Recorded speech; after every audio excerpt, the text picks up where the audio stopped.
Good, happy Thursday evening. I'm Riley King, and welcome to the Riley King Newscast. Let's get started. First up, Nashua officials announce new safe station program to combat opiate crisis. Let's take a listen to this video from WMUR News 9.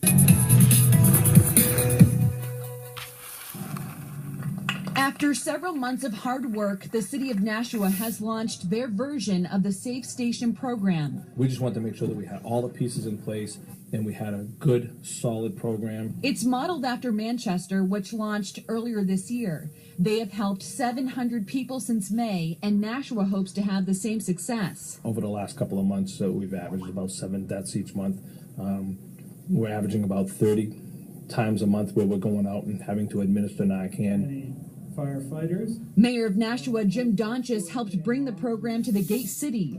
People are encouraged to walk into any of the city's 6 fire stations to be evaluated and then transferred to a 24/7 recovery center or hospital if needed.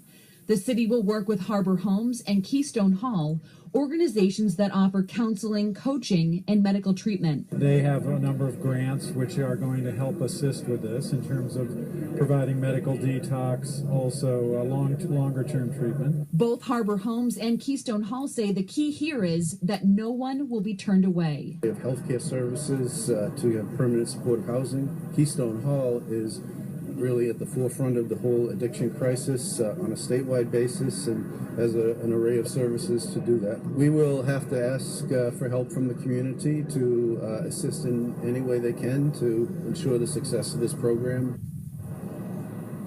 The fire department tells us they've done a trial run of this program and are already seeing results. Live in Nashua tonight, Kristen Carosa, WMUR News 9. Okay, and there you go on that report.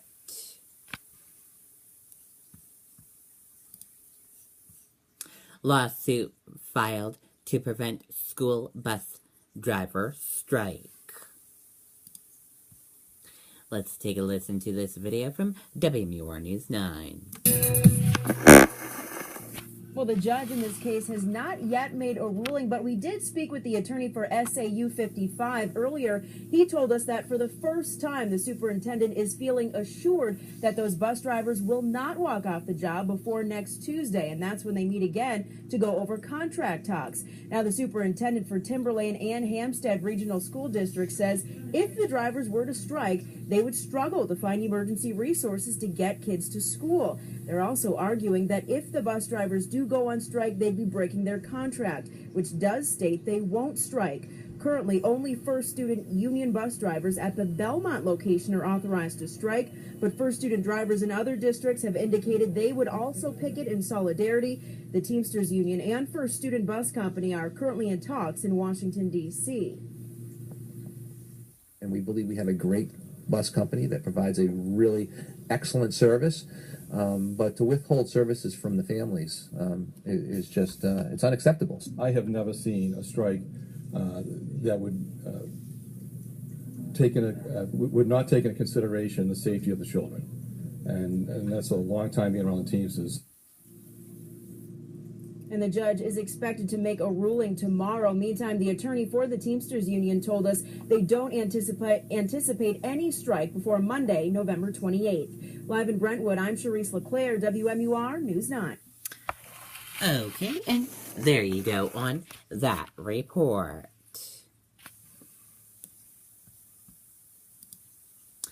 Mitt Romney to meet with President-elect Donald Trump under consideration for Secretary of State.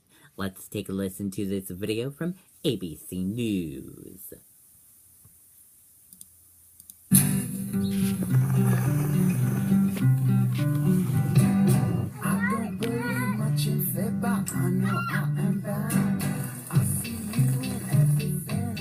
We love to keep them safe.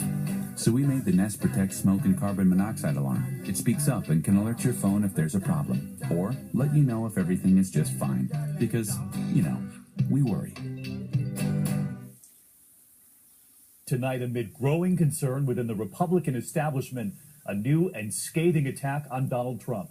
Mitt Romney calling him a phony and a fraud. Trump shooting back, calling Romney a choker, a failed candidate. A remarkable change of heart between the two men just 4 years ago this moment here. Shaking hands, Donald Trump endorsing Mitt Romney. Tonight, Romney is now leading the charge against Trump, saying Trump is unfit to be president.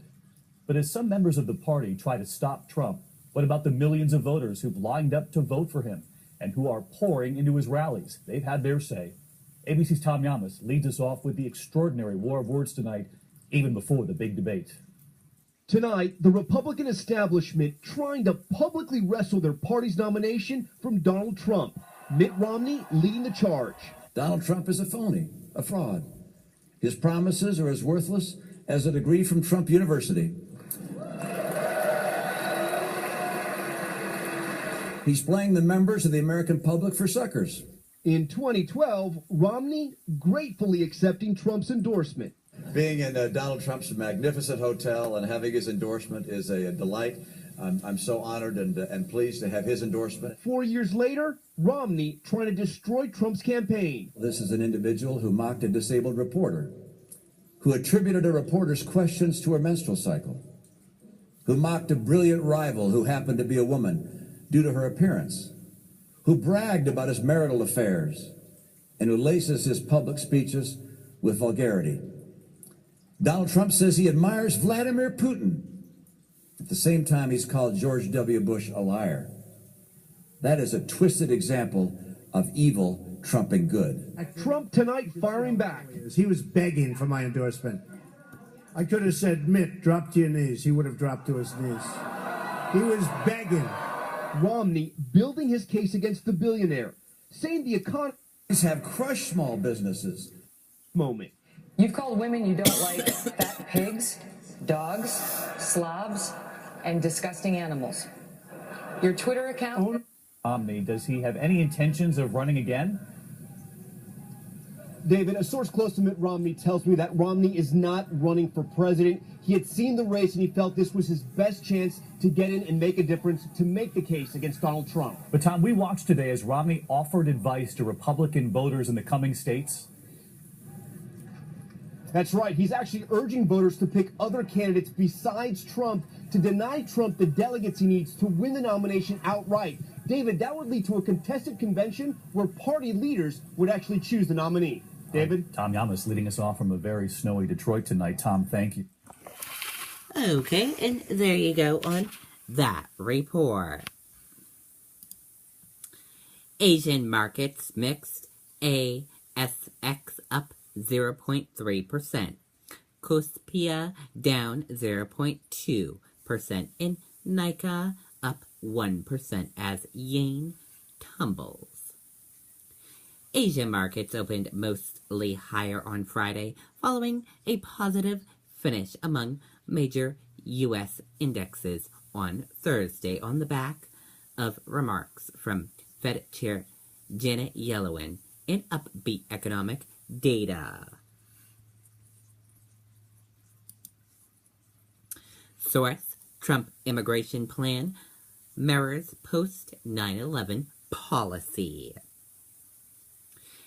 At rallies in the last weeks of his presidential campaign, Donald Trump told his supporters, "My plan ends illegal immigration and suspends immigration from terror problem regions, and that we will stop illegal immigration, deport all criminal allies, and it will happen within the first week of my presidency."